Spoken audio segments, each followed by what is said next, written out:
So what are the features and benefits of Prince2? It is universal, so you can use it anywhere in the world,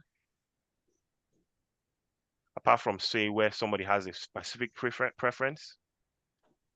You can you can use it as part of the integrated suite of methods. Like I said, you could learn Prince2, then you could do Prince program management, managing successful programs and portfolios. And because they're using the same terminologies, it works consistently for you. So you sort of can learn how to manage your programs and portfolios without necessarily having to jump into another different sort of suite of training around projects and programs. The other things are as well as common language and concepts, or it being outcome focused. And clearly we talked about flexibility, etc.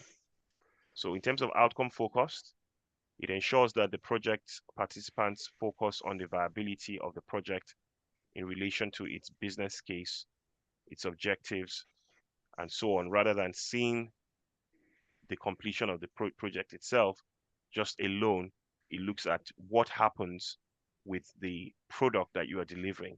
Does it provide the benefits that it's meant to be?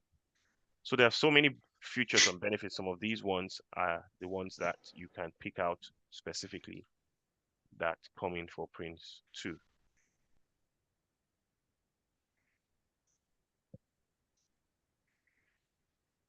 So what about you as an individual?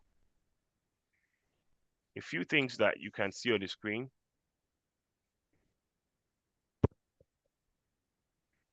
As an individual, it will help you to improving your career prospects. You will learn the methodology in terms of the language. Somebody mentioned that in the beginning. You know how to start and all the steps of the project management all the way to finishing. It's global certification, so it will put you in good standing whenever for people who use LinkedIn and the likes of social media professional pages, and so on.